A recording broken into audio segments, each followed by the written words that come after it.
Hello, everyone. It is Briximus Prime back for another live stream unboxing, and yeah, we're I forgot what I was gonna say. Oh yeah, recap from what happened in the last live stream unboxing. If none of you saw it, I unboxed the Transformers Legacy Evolution Voyager Twin Cast. Very nice figure. I mean, if you have Blaster, you know how this guy's gonna turn out. And then I also unboxed Metal Hawk as well. Nice set of figures. I'm actually getting ready to do a review on them soon, so be ready for that when that review eventually goes up.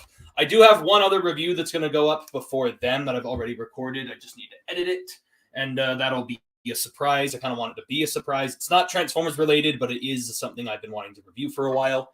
And then so it's going to go that review, the one I still need to edit. Then after that, it'll be the Metal Hawk and Twin Cast. Then I have another one that I need to do that's a I'm deciding between a Marvel Legends or a Black Series figure to review. I'll decide between those two. And then I have another and then I'm going to review the Transformer that's in this package today. I want to get this one reviewed as soon as possible.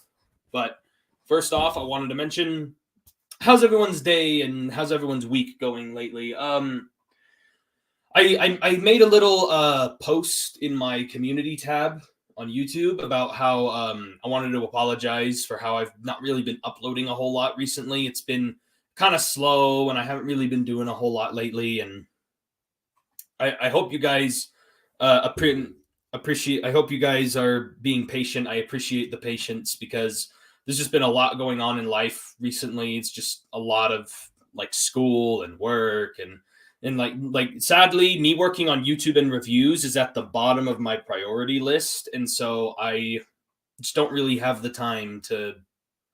I just don't have the time. I don't have as much time on my hands as I used to work on YouTube and YouTube reviews.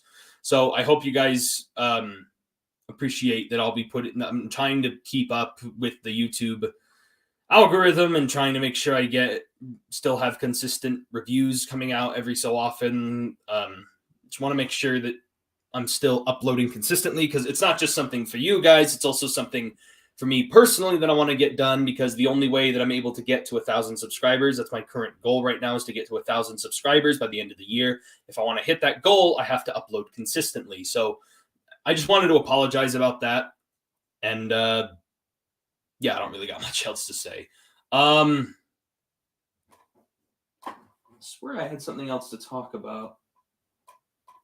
Guess not. I don't got any new comics to show off. Normally in live streams, I'll show off new comic books that I got. I don't really got anything to really show off. So,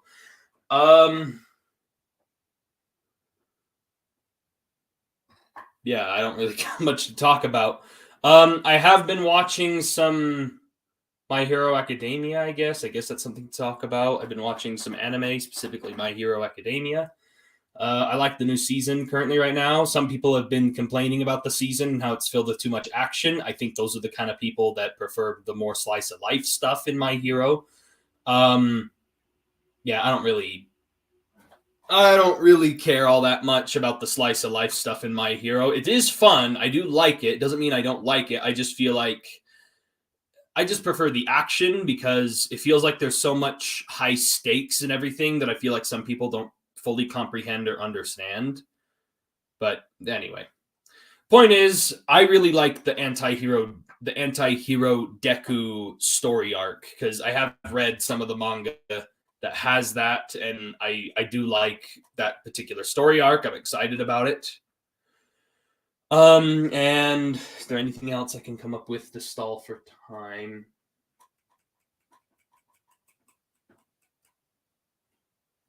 I don't know. I have been hearing about the leaked listings, I guess. I guess that is something to talk about. I have been hearing about the leaked listings like Studio Series 86 Swoop and a Megatron that's rumored to be a Bumblebee movie and a Shockwave and whatever new Shockwave there is, I'm going to buy it no matter what because it's Shockwave. I love Shockwave. I'm going to buy one. It's Shockwave. I'm going to get it no matter what. Whew, I need water. What the? Where's my water? There it is.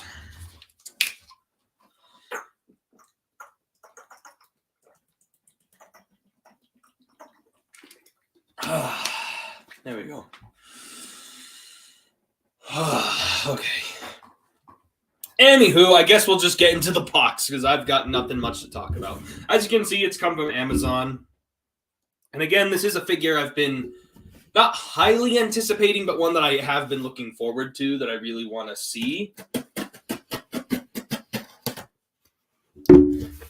And some people have already got their reviews out on this figure.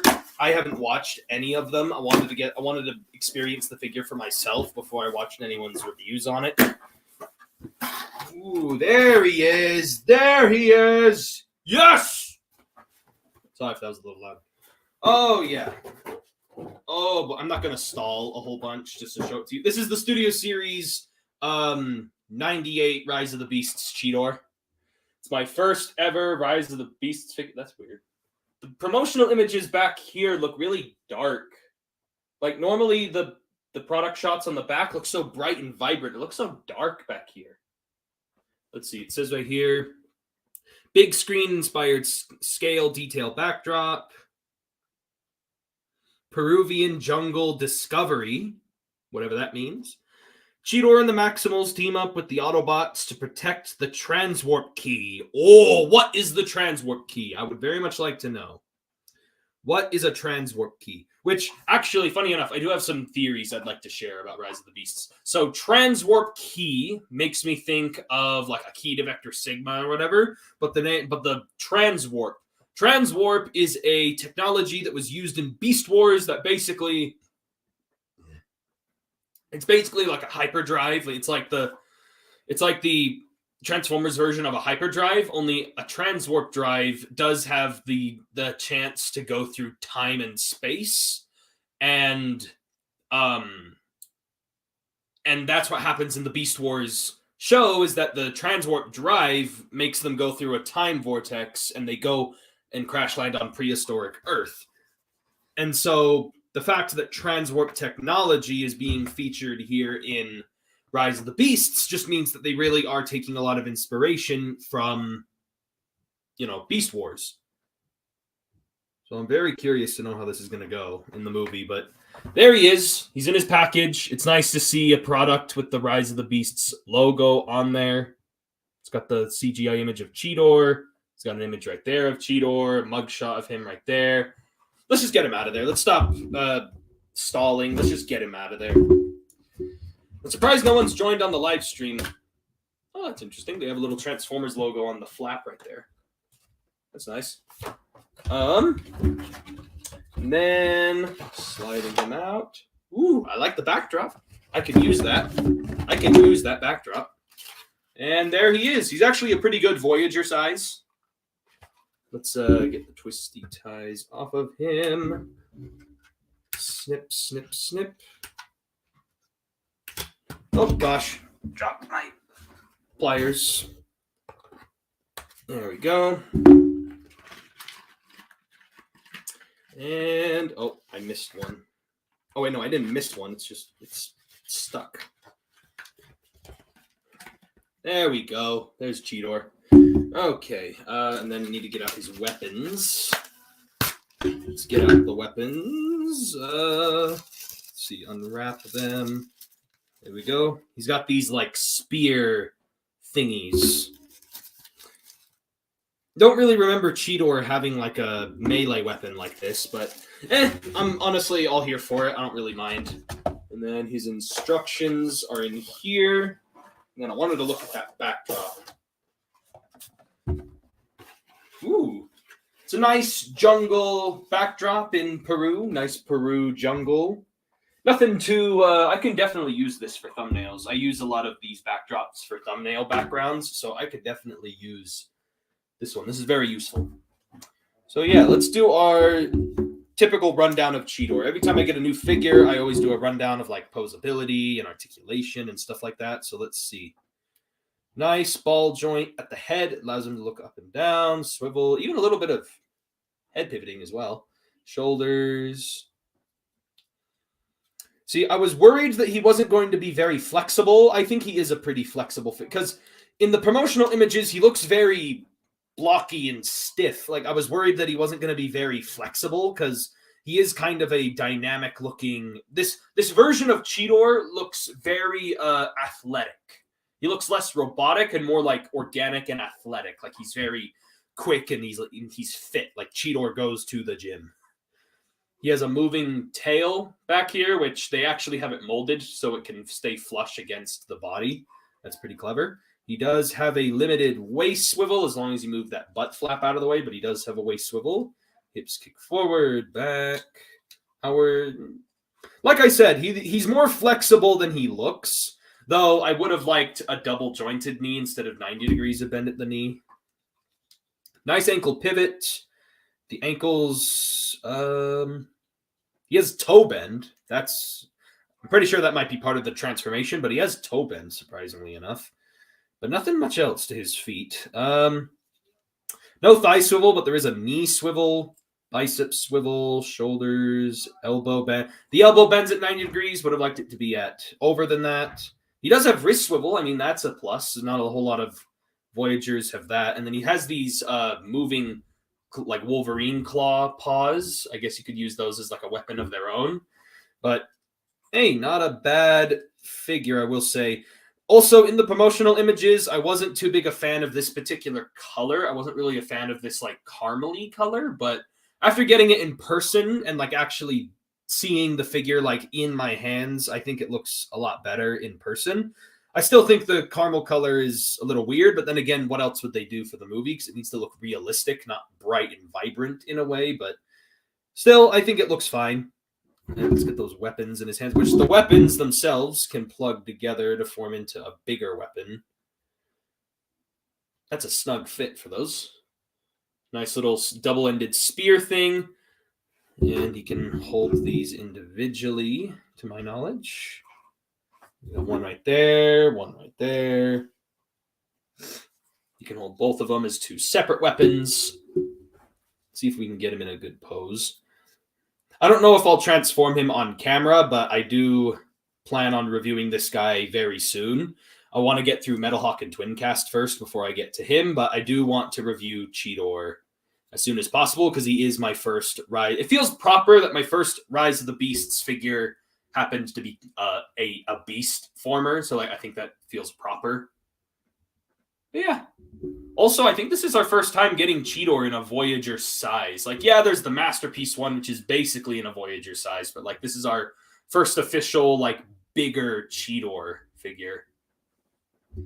He has these subtle highlights of like this, not very bright, but like a subtle metallic silver that goes over everything. It definitely gives him that bit of quality that I like. It's just, again, I wish there was some more paint on top of the caramely plastic. Also, he has green eyes. I didn't notice that in the promotional images, but he has green eyes. I'm not sure if the camera will be able to pick that up, but I wish some of that little green was maybe scattered throughout some of the mechanical components, just make it look like he's glowing with energon. I think that would have been nice.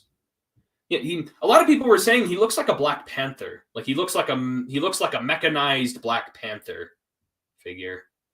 Hey, Firewall. Yeah, got Rise of the Beasts Cheetor from the Studio series. I'm really happy about it. I like Cheetor. I like Beast Wars, and the Rise of the Beasts movie looks to be fun, and so feels proper that I got this guy as my first Rise of the Beasts figure is a Beast figure. So very nice. It's just, again, my first initial thoughts, which I was worried about in the promotional images, is I'm not a big fan of that he only has single jointed knees. I would have really liked a double jointed knees because this figure looks very like fit and athletic, like Cheetor went to the gym. And so it feels like he should be more flexible, you know? Actually, now that I think about it, his body type actually looks kind of like an Evangelion.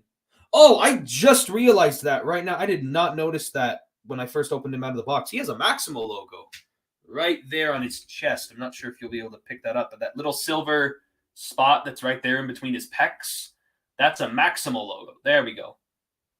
I did not notice that he had a Maximo logo on him.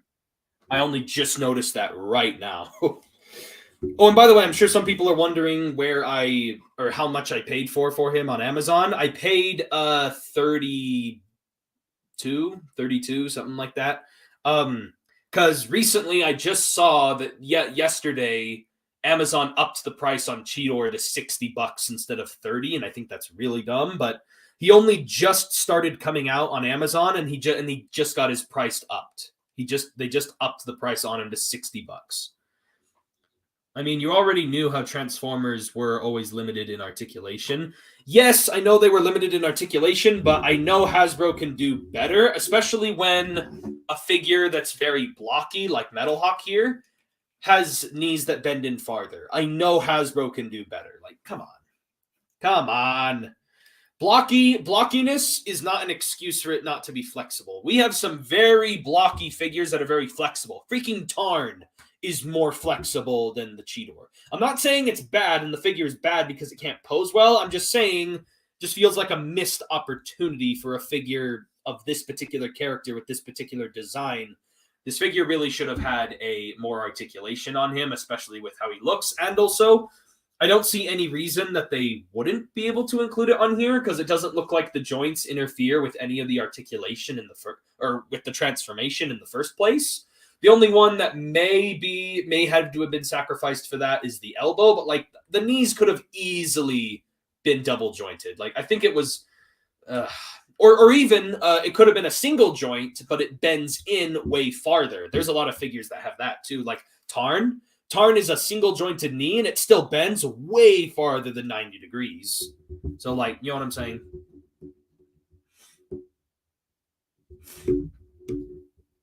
I don't see why they would go out of their way for Cheetor from all bots. Well, no, the fact is, I don't think it's that they need to... If they're going to make Studio Series figures and they're meant to be the most accurate thing that they've ever done for an interpretation of a design from a movie, it needs to be as accurate as possible. And I feel like he should have had more joints in here because it's Cheetor. And this guy's literally going to be like one of the new faces for Rise of the Beasts.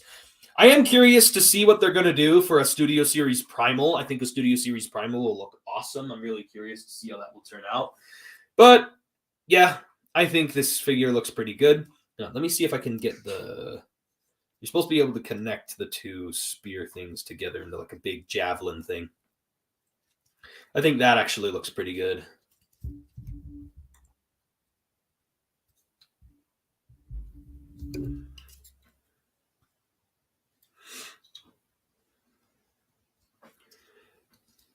Like that, like some kind of like Cheetor where he's got the double-ended spear thing.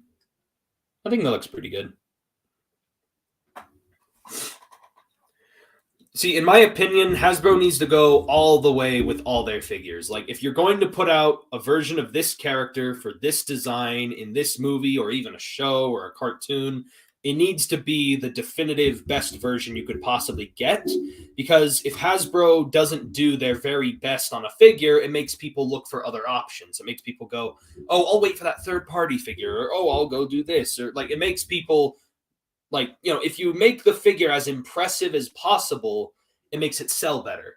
And obviously, one of the reasons why I got this figure off of Amazon was because it was early, but like, I also liked it because I actually like Beast Wars, and I think it's an impressive-looking design. It's just, I would have been even more sold on the figure if it had better articulation. But don't get me wrong, the articulation on this figure is still miles above a lot of other figures that Hasbro has come out with. Like, there's some figures that are way more stiff than this guy, and obviously it's above G1, but like, still, I feel like should have been just a little bit better, but it's not a huge complaint. I mean, the figure still feels great. Nothing feels loose. It doesn't feel like it's going to break any. Even these spear things don't feel like they're going to break anytime soon. Like, everything feels like everything feels high quality. It doesn't feel cheap at all. That is something I will mention.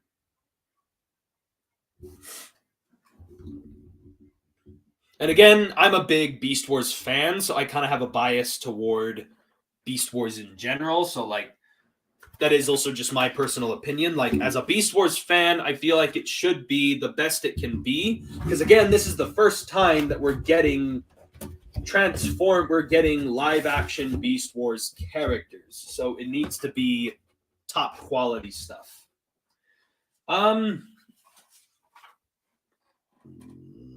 Anyway, I'm going to stop the live stream here. I didn't want to go for too long, but unless you have something more to chat about, Firewall. Oh, what do you know? He actually just... Hasbro will never go all out for a single figure. How else would they sell you a better figure when you already have it, if they already made the perfect figure? Well, the thing is, there's always something new to improve on. I mean, like, Hasbro came out with that, perfect example, Hasbro came out with that Metal Hawk that came out during Titan's Return. Hello, Patricia Lopez. That Metal Hawk they had during Titan's Return. People thought that was already the best Metal Hawk we ever had. Well, guess what? We just got this one, and now this is the best Metal Hawk we've ever had. So, like, there's always something to improve upon, but when it comes to something like this, are they ever going to make another one of these again? Like, when are they going to make another Rise of the Beasts Studio Series Cheetor? Probably not for a long while. Like how many times do you think they're going to make a Studio Series Cheetor? Yeah, they're going to have maybe some in other lines and such, but like, when are they going to make another Studio Series Voyager class Rise of the Beasts Cheetor? Not for a couple decades, I think. I think this is going to be like the definitive Rise of the Beasts Cheetor figure, and then everything else that comes out is going to be like the main line and like little kid stuff, not necessarily like this kind of stuff. Look at Earthrise Ironhide RC and Studio Series Ironhide and RC. Yeah, exactly. Those figures were pretty all right, but the problem with my main issue, but that Ironhide I feel like doesn't count because it was an exclusive, where the Studio Series one is everywhere.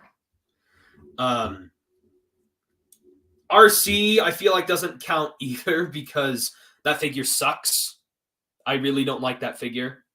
So them making the Studio Series one, which was better, I already knew they were going to make another one that was better. So like the Ironhide I feel like isn't a good example because it was an exclusive that was kind of meh. And then again, this figure is already pretty good as is. It's just the articulation. Like, it's really a small complaint, but like, I still think this is a much better version of Cheetor than some other figures. He basically has the exact same articulation as the freaking Kingdom Tigertron and Cheetor, or the Tigertron, which is already considered one of the best version of Tigertron Hasbro's ever made. So anyway, like I said, it's a very minor complaint. It's just something I wanted to point out. But again, we also need to actually see the movie in the first place and see if there's like certain... So like, for example, let's say there's a certain pose that Cheetor does in the movie where he like bends his knee all the way in. Then my complaint would be legitimate because now we don't have a Cheetor that'll bend his knee in like that pose in the movie. But because we haven't seen the movie, I don't really have a whole lot of complaints for the figure because there's not really anything that I'm trying to make it live up to. I don't know what it does. I don't know what this design does in the movie besides transform from a cheetah into robot, because that's what he did in the trailer. Which Ironhide? The 86? We're talking about the 86 one. We're talking about like a G1 Ironhide. The G1, because they had the Earthrise one. The Earthrise Ironhide was kind of meh. And in my opinion, it was kind of meh, not just because of the design, but because it was an Amazon exclusive that was in very limited quantities. I thought that was dumb. And honestly, I really want them to make a Studio Series 86 Prowl, because then I don't have to hate myself for not getting that 2-pack, because then I'll have a Prowl that I like. Because I want to get an Earth mode Prowl, and I'm hoping they do a Studio Series one that looks good. That'd be cool. But yeah, that's all I really have to say about the Studio Series Cheetor, at least for now, because obviously I want to do a review on this guy. I don't want to get all my thoughts out all at once, because I still want to share my opinion on this guy in the review. So I'll save the rest of what I'm going to say about Cheetor for later. But for now, I'm happy that I have him. I'm happy that I have him, and I'm aware Ironhide's at Target. It's just that was one of the points I was trying to make, is that the Earthrise one was super hard to get, and it was an Amazon exclusive. With the Studio Series 86 one, I literally found like 3 of it at Target. And then I ordered one off of Big Bad Toy Store. That's where I got mine. It was on Big Bad Toy Store. So I'm saying, like, I think it was kind of bad already in the first place, especially because it required parts forming, where the Siege version that it was retooled from didn't need that. When am I going to review Leo Prime? Well, I was going to review Leo Prime next, but then I got Metal Hawk and Twin Cast, and now I'm going to review them first, and then I got Cheetor, and now I need to review him sooner. So Leo Prime was literally just about to be next, and then he just kept getting pushed back by everyone else. Unless you want me to review Leo Prime before Metal Hawk and Twincast, I can do that too. Or I can push back Metal Hawk and Twincast and instead replace them with Leo Prime and just do Cheetor sooner. Because honestly, part of me, Cheetor is going to get reviewed sooner either way. It's just Leo Prime, I do want to review him. It's just it's hard to fit him in when I also have Metal Hawk and Twincast as well. Because these are brand new figures, and I'm worried that if I wait too long, they're not going to get as many views as they could have if I uploaded the reviews on them sooner. But then again, I honestly don't really care. It's my channel. I can choose what I want to do with it. But point is, I'm going to review Cheetor sooner than everyone else. That's going to be made clear. I do want to review Leo Prime hopefully soon. So I'll decide what I want to do with that. So anyway, that is really it for this live stream unboxing. I hope you guys enjoyed. I don't really know if I don't really have any more packages that are supposed to be coming anytime soon. So hopefully, and I'm trying not to buy too many things soon because I have some stuff coming up in March that I need to pay for. And so I'm not going to be spending as much money. Cheetor was kind of the last of my spending money that I could spend freely. So I would prefer Leo Prime to be first, but I understand why you would want to review Cheetor first. Well, I'm still reviewing Cheetor, not first, but he's going to be done really soon. Like Cheetor is going to be a review that's going to be coming up really soon. But yeah, I'll definitely be working on Leo Prime as well.